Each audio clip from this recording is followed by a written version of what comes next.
बहुत समय पहले की बात है। पुराने चाइना के नॉर्थ साइड में 3 साधु रहते थे।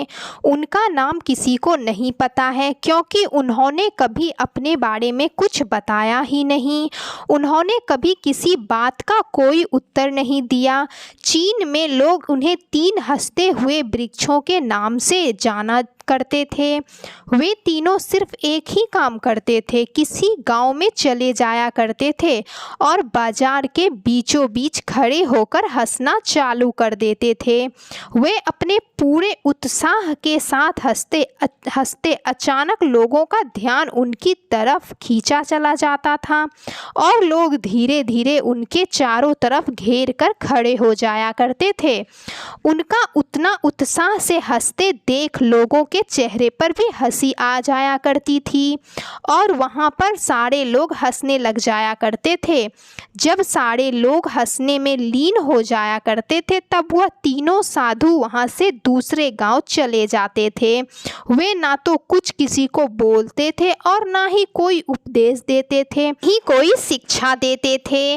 वे जहाँ भी जाते थे अपने हंसी से ऐसा माहौल बना देते थे कि लोग अपने सारे दुख दर्द तकलीफ सब भूल जाया करते थे, बस साधु में लीन होकर हंसने लग जाया करते थे।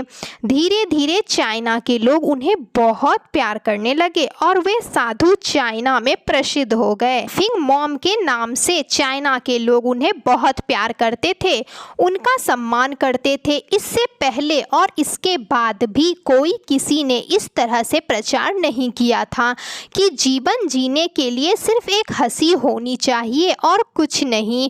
वे किसी व्यक्ति या वस्तु को देखकर नहीं हंसते थे, वे ऐसे हंसते थे कि उनको पता हो कि ब्रह्मांड में क्या चल रहा है, जैसे कि उन्होंने ईश्वर के मजाक को समझ लिया है और उन्होंने बिना कोई शब्द बोले पूरे चाइना में इतना आनंद फैलाया जितना आज से पहले किसी ने ना फैलाया होगा।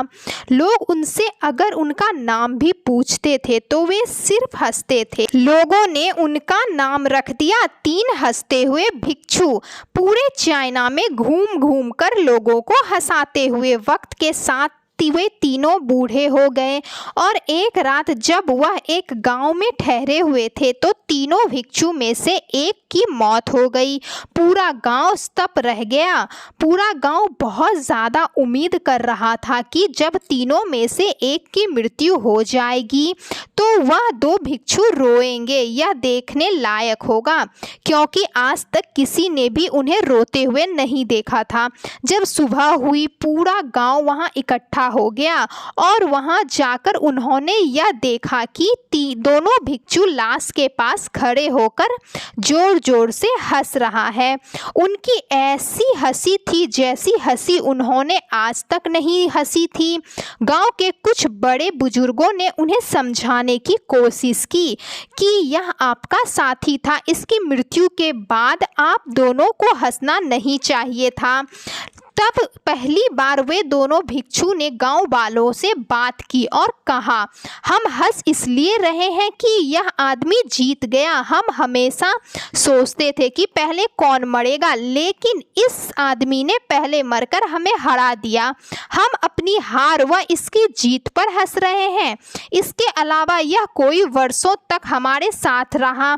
हम एक साथ हंसे, हमने एक साथ एक दूसरे की उपस्थिति व मौजूदगी का आनंद लिया। उसे अंतिम विदा देने का इससे बेहतर तरीका क्या हो सकता है भला? हम केवल हंस सकते हैं, लेकिन पूरा गांव उदास था। जब उस भिक्षु के शव को अंतिम चिता पर लेटाया गया तो पूरे गांव वालों को यह एहसास हुआ कि शेष बचे 2 भिक्षु मजाक नहीं कर रहे हैं। वे तीसरा जो मृत था वह भी हंस रहा था। चीन में यह प्रथा थी कि जब एक इंसान की मृत्यु हो जाती है तो उसके पुराने कपड़े उतारकर उसे नहलाकर उसे नए कपड़े पहना दिया जाता है। लेकिन मरने से पहले उस भिक्षु ने अपने साथियों से अपने कपड़े ना बदलने को कहा था। तीसरे भिक्षु ने कहा था, मुझे स्नान नहीं करवाना, क्योंकि मैं कभी अशुद्ध हुआ ही नहीं था। मेरे जीवन में इतनी हंसी आई कि कोई अशुद्धता जमा ही नहीं हो सकती है। मैंने कोई धूल जमा नहीं किया है, हंसी हमेशा जवां व ताज़ा होती है, इसलिए मुझे नहाकर मेरे कपड़े मत बदलना। जब वे तीसरे भिक्षु के शरीर पर आग लगाई गई तो गांव वालों को पता चला कि उस भिक्षु ने मरने से पहले अपने कपड़ों में कुछ पुराने चीनी पटाखों को छुपा कर रखा था, जो आग लगने के बाद फटकर आसमान में रंग बिरंगे कलरों में फैल गए। यह देखकर एक बार पूरा गांव जोर जोर से हंसने लगा। तो इस तरह से वे तीसरा भिक्षु मरने के बाद भी वह गांव वालों को हंसा गया। यह देखकर वे दोनों भिक्षुओं ने कहा, चालाक आदमी, तुम मर चुके हो, लेकिन तुमने हमें एक बार फिर हंसा दिया। तुम्हारे द्वारा गांव वालों के चेहरे पर यह हंसी आखिरी हंसी थी। तो लोगों, इस कहानी से यह शिक्षा मिलती है कि हमें हमेशा हंसते और मुस्कुराते रहने चाहिए, क्योंकि प्रॉब्लम्स लाइफ में बहुत आती है, लेकिन हमें हमेशा हंसकर उनका सामना करना चाहिए। तो दोस्तों, यह वीडियो आपको कैसा लगा? अगर इस कहानी से थोड़ी सी भी शिक्षा मिलती हो तो हमारे इस वीडियो को लाइक कीजिए, और हाँ, अगर चैनल पे नए आए हुए हैं तो चैनल को सब्सक्राइब कर लीजिएगा, ताकि इस तरह के ही इंटरेस्टिंग से वीडियो आपको हमेशा मिलते रहे।